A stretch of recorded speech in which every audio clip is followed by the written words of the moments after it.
ಹರಿ ಓಂ. ನಾಗಲಕ್ಷ್ಮಿ ಸವಿರುಚಿ. ಇವತ್ತು ಏನು ಮಾಡ್ತೀನಿ ಅಂತ ಹೇಳ್ತೀನಿ ನೋಡಿ. ಈಗ ಏನೇನು ಇಟ್ಕೊಂಡಿದ್ದೀನಿ ನೋಡ್ರಿ. ಒಂದು ಈಗ ನೀವು ದೇವಸ್ಥಾನಕ್ಕೆಲ್ಲ ಹೋಗ್ತಿರಲ್ಲ, ಅಲ್ಲಿ ಸಾಂಬಾರು ಊಟ ಮಾಡ್ತಿರಲ್ವ, ಆ ಸಾಂಬಾರು ಪುಡಿನ ಹೇಗೆ ಮಾಡೋದಂತ ಹೇಳ್ತೀನಿ ನೋಡ್ರಿ. ಈಗ ಏನನ್ನು ತೊಗೊಂಡಿದ್ದೀನಿ ಹೇಳ್ತಾ ಹೋಗ್ತೀನಿ. ಉದ್ದಿನಬೇಳೆ ತೊಗೊಂಡಿದ್ದೀನಿ, ಕಡಲೆಬೇಳೆ, ಹಾಗೆ ಇದು ಹೆಸರುಬೇಳೆ, ಸ್ವಲ್ಪ ಪುಟಾಣಿ, ಮತ್ತು ಇದು ಕೊತ್ತಂಬರಿ ಕಾಳು, ಕರಿಬೇವು, ಸ್ವಲ್ಪ ಎಳ್ಳು, ಮತ್ತು ಅಕ್ಕಿ. ನೀವು ಯಾವುದಾದ್ರೂ ಅಕ್ಕಿ ತಗೊಳ್ಳಿ. ಸ್ವಲ್ಪ ಇವೆಲ್ಲ ಏನು ಗೊತ್ತಾ, ಅಳ್ತೆನೇ ಬೇಕು, ಅಳ್ತಾ ಇಲ್ಲ, ಕಣ್ಣಳತೆಗೆ ನಿಮಗೆ ಎಲ್ಲದೂ ಸ್ವಲ್ಪ ಸ್ವಲ್ಪನೇ ತಗೋಬೇಕು. ಹಾಗೆ ಇದೆಲ್ಲದಕ್ಕೂ ಸೇರಿ ಒಂದೇ ಒಂದು ಚಕ್ಕೆ ತಗೊಂಡಿದ್ದೀನಿ. ಇದೆಲ್ಲ ಹುರಿದು ಆದಮೇಲೆ ಲಾಸ್ಟಿಗೆ ನಾವು ಜೀರಿಗೆ ಹಾಕಬೇಕು. ಮತ್ತು ಇದಕ್ಕೆ ನಾನು ಒಣಮೆಣಸು ತಗೊಂಡಿಲ್ಲ. ಆಲ್ರೆಡಿ ನಾನು ಏನು ಮಾಡಿದ್ದೀನಿ, ಮೆಣಸಿನ ಪುಡಿನ ರೆಡಿ ಇಟ್ಕೊಂಡಿದ್ದೀನಿ, ಮೆಣಸಿನ್ಕಾಯಿ ಪುಡಿ ಇಟ್ಕೊಂಡಿದ್ದೀನಿ. ಜೀರಿಗೆ ಲಾಸ್ಟಿಗೆ ಹಾಕ್ತೀನಿ, ಹಾಗೆ ಇಂಗು. ಈಗ ಮಾಡೋದು ಹೇಗಂತ ಹೇಳಿ ನೋಡೋಣ. ಈಗ ಒಂದು ಒಲೆ ಮೇಲೆ ಒಂದು ಬಾಣಲಿ ಇಟ್ಕೊಂಡಿದ್ದೀನಿ. ಬಾಣಲಿ ಬಿಸಿ ಆದ್ರ ಮೇಲೆ ಫಸ್ಟಿಗೆ ಒಂದೊಂದೇ ಐಟಮ್ ಹಾಕೊಂಡು ಹುರಿತಾ ಹೋಗೋಣ. ನೋಡ್ರಿ, 2 ಸ್ಪೂನ್ ಎಣ್ಣೆ ಹಾಕೊಂಡಿದ್ದೀನಿ ಅಷ್ಟೇ. ಓನ್ಲಿ 2 ಟೇಬಲ್ ಸ್ಪೂನ್ ಅಷ್ಟೇ, 2 ಟೀ ಸ್ಪೂನ್ ಎಣ್ಣೆ ಹಾಕೊಂಡಿದ್ದೀನಿ. ಈಗ ಕಡಲೆಬೇಳೆ ಹಾಕೋತಾ ಇದ್ದೀನಿ ಒಂದೊಂದೇ. ಹೀಗೆ ಲೋ ಫ್ಲೇಮಲ್ಲಿ ಚೆನ್ನಾಗಿ ಮಾಡಿ ಹುರ್ಕೋಬೇಕು ಒಂದೊಂದೇ. ಈಗ ನಾವು ಏನೊಂದು ಐಟಮ್ ತೋರಿಸಲ್ಲ ಅದೆಲ್ಲದೂ ಹುರ್ಕೋಬೇಕು.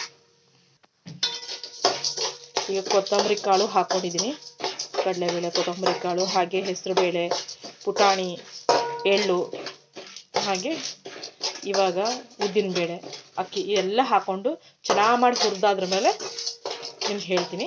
ಇವನ್ನೆಲ್ಲ ಹುರಿಯೋಕ್ಕೆ ಹೆಚ್ಚು ಕಡಿಮೆ ಇಲ್ಲ ಅಂದರೂ ಒಂದು 20 ನಿಮಿಷ ಬೇಕು. ಎಲ್ಲ ಚೆನ್ನಾಗಿ ಮಾಡಿ ಹುರ್ಕೊಳ್ಬೇಡ.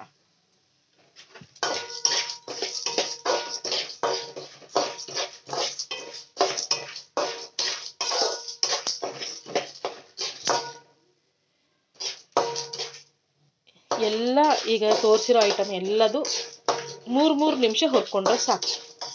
3 ನಿಮಿಷ ಹುರ್ಕೋಣ. ಹಾಗೆ ಹುರ್ಕೊಂಡ್ರೆ ಚೆನ್ನಾಗಾಗತ್ತೆ.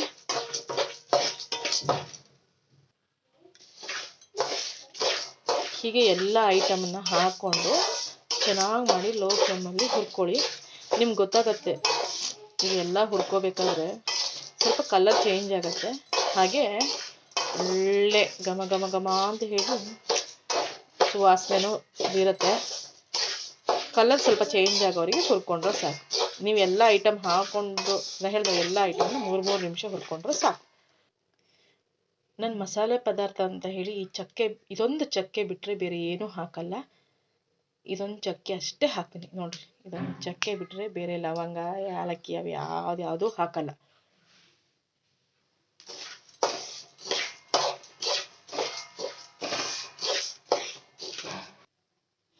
ಇವಾಗ ಇಷ್ಟ ಆಗಿದೆ, ಸಾಕು. ಇವಾಗ ಗ್ಯಾಸ್ ಆಫ್ ಮಾಡೋಣ. ಈ ಗ್ಯಾಸ್ ಆಫ್ ಆದ್ರ ಮೇಲೆ ಜೀರಿಗೆ ಹಾಕಬೇಕು, ಆಮೇಲೆ ಇಂಗನ್ನು ಹಾಕಬೇಕು.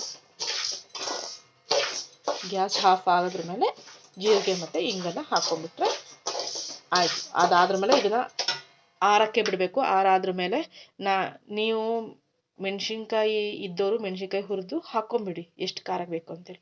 ಇಲ್ಲ ಅಂದವ್ರು ಏನು ಮಾಡಿರಿ, ನಾನು ಮೆಣಸಿನ್ಕಾಯಿ ಪುಡಿ ಮಾಡಿಟ್ಕೊಂಡ್ಬಿಟ್ಟಿದ್ದೀನಿ, ಹಾಗಾಗಿ ಅದನ್ನು ಆಮೇಲೆ ಇದು ಮಿಕ್ಸರಲ್ಲಿ ಇದು ಪುಡಿ ಆದ್ಮೇಲೆ ಅವೆರಡನ್ನ ಮಿಕ್ಸ್ ಮಾಡಿಬಿಡ್ತೀನಿ. ಮಿಕ್ಸ್ ಮಾಡೋ ಟೈಮಿಗೆ ನಿಮಗೆ ಅರಿಶಿನ ಪುಡಿನ ಸೇರಿಸ್ಕೊಳ್ಳಿ. ಇವಾಗ ಏನು ಅರಿಶಿನ ಕೊಂಬು ಹಾಕೋರು ಇವಾಗ ಹುರಿಯೋ ಟೈಮಿಗೆ ಹಾಕೊಳ್ಳಿ. ಇಲ್ಲ ಅಂದರೆ ನೀವು ಮಿಕ್ಸ್ ಮಾಡಿ ಡಬ್ಬಿಗೆ ತುಂಬಿಟ್ಕೊಳ್ತೀರಲ್ಲ, ಆವಾಗ ಅರಿಶಿನ ಪುಡಿಯನ್ನು ಮಿಕ್ಸ್ ಮಾಡಿದ್ರೆ ಸಾಕು. ಇದು ಸಾಂಬಾರಿಗೆ ಹಾಕ್ಬೋದು, ಅಥವಾ ಪಲ್ಯ ಮಾಡಿದ್ದಕ್ಕೆ ಹಾಕ್ಬೋದು. ಬೇರೆ ಬೇಡ, ಬರೀ ಅನ್ನೋದಕ್ಕೆ ಈ ಮಸಾಲೆ ಪುಡಿನ ಹಾಕ್ಕೊಂಡು ಇದಕ್ಕೆ ಒಂಚೂರು ತುಪ್ಪ ಹಾಕ್ಕೊಂಡು ಹಾಗೆ ಬಿಸಿ ಅನ್ನೋ ಜೊತೆ ಸಮೇತ ತಿನ್ಬೋದು. ತುಂಬ ಚೆನ್ನಾಗಿರುತ್ತೆ. ಒಂದ್ಸಲಿ ಮಾಡಿ ನೋಡಿರಿ. ಇದರಲ್ಲಿ ಹೆಚ್ಚು ಸ್ಪೈಸಿ ಐಟಮ್ ಯಾವುದೂ ಇಲ್ಲ.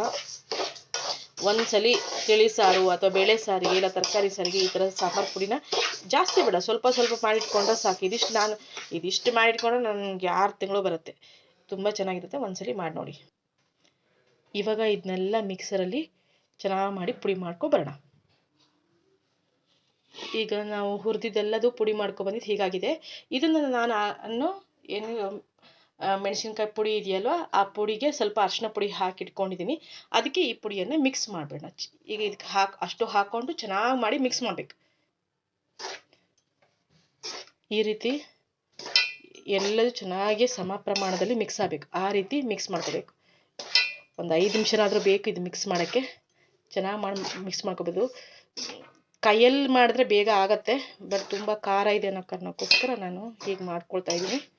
ನೀವು ಕೈಯಲ್ಲಾದರೆ ಕೈಯಲ್ಲಿ ಮಾಡ್ಕೋಬೋದು. ಒಟ್ಟು ಚೆನ್ನಾಗಿ ಮಿಕ್ಸ್ ಆಗಿರ್ಬೇಕಷ್ಟೆ. ನೀವು ನೋಡ್ಬೋದು ನಮ್ಮ ಸಾಂಬಾರು ಪುಡಿ ರೆಡಿ. ಜಾಸ್ತಿ ಸ್ಪೈಸಿ ಐಟಮ್ ಹಾಕದೆ ಸಾಂಬಾರು ಪುಡಿಯನ್ನು ಹೇಗೆ ಮಾಡ್ಕೊಳ್ಳೋದು ಅಂತ ಹೇಳಿ ನೋಡ್ರಿ, ತುಂಬ ಚೆನ್ನಾಗಿರುತ್ತೆ. ಇದು ಸಾಂಬಾರು ಮಾಡಿ ಫಸ್ಟಿಗೆ ಸಿಂಪಲಾಗಿ ಒಂದು ಸಾಂಬಾರು ಹೇಳ್ತೀನಿ ನೋಡ್ರಿ. ಕುಕ್ಕರಿಗೆ ಒಂದು ಟೊಮೊಟೊ ಹಣ್ಣು, ಈರುಳ್ಳಿ, ಸ್ವಲ್ಪ ಬೇಳೆ ಹಾಕ್ಕೊಂಡು ಒಂದು 4 ವಿಷಲ್ ಹೊಡಿಸಿ ಆದ್ರ ಮೇಲೆ ಇನ್ನೊಂದು ಕಡೆ ಒಗ್ಗರಣೆಗೆ ಇಟ್ಕೊಳ್ಳಿ. ಆ ಒಗ್ಗರಣೆಗೆ ನೀವು ಬೇಯಿಸ್ಕೊಂಡಿರೋ ಟೊಮೊಟೊ ಹಣ್ಣು, ಬೇಳೆ ಎಲ್ಲ ಈಗ ಸ್ಮ್ಯಾಶ್ ಮಾಡಿ ಹಾಕ್ಕೊಂಡು ಎಷ್ಟು ನೀರು ಬೇಕು ಹಾಕ್ಕೊಂಡು ಇದರಲ್ಲಿ ಸ್ವಲ್ಪ ಸಾಂಬಾರು ಪುಡಿಯನ್ನು ಹಾಕಿಬಿಡಿ. ಸಾಂಬಾರು ರೆಡಿ. ರಸಮ್ಮು ಮತ್ತು ಬೇಳೆ ಸಾರು ಇದಕ್ಕಂತೂ ಹೇಳಿ ಮಾಡಿಸಿರೋ ಸಾಂಬಾರು ಪುಡಿ. ಹಾಗೆ ಉಡುಪಿ ಕಡೆ ಎಲ್ಲ ಸೌತೆಕಾಯಿ ಸಾಂಬಾರೆಲ್ಲ ಮಾಡ್ತೀವಲ್ವ, ಅದಕ್ಕಂತೂ ಈ ಥರ ಸಾಂಬಾರು ಪುಡಿ ಇದ್ದರೆ ಎಲ್ಲದಕ್ಕೂ ಚೆನ್ನಾಗಾಗತ್ತೆ. ತುಂಬ ಚೆನ್ನಾಗಿ ತರಕಾರಿ ಸಾಂಬಾರಿಗಂತೂ ಹೇಳಿ ಮಾಡಿಸಿರ್ತಕ್ಕಂಥ ಸಾಂಬಾರು ಪುಡಿ. ಒಂದ್ಸಲ ಈ ಥರ ಸಾಂಬಾರು ಪುಡಿ ಮಾಡಿಕೊಂಡು ಸಾಂಬಾರು ಮಾಡಿ ನೋಡ್ಕೊಳ್ರಿ, ತುಂಬ ಚೆನ್ನಾಗಿರುತ್ತೆ. ಎಲ್ಲಾದರೂ ಅರ್ಜೆಂಟಿಗೆ ಏನಾರು ರೈಸ್ ಬಾತ್ ಮಾಡಬೇಕಾದ್ರೂ ಈ ಪುಡಿ ಹಾಕ್ಕೊಂಡು ನಾವು ರೈಸ್ ಬಾತ್ ಮಾಡಿದ್ರು ತುಂಬ ಚೆನ್ನಾಗಿರುತ್ತೆ.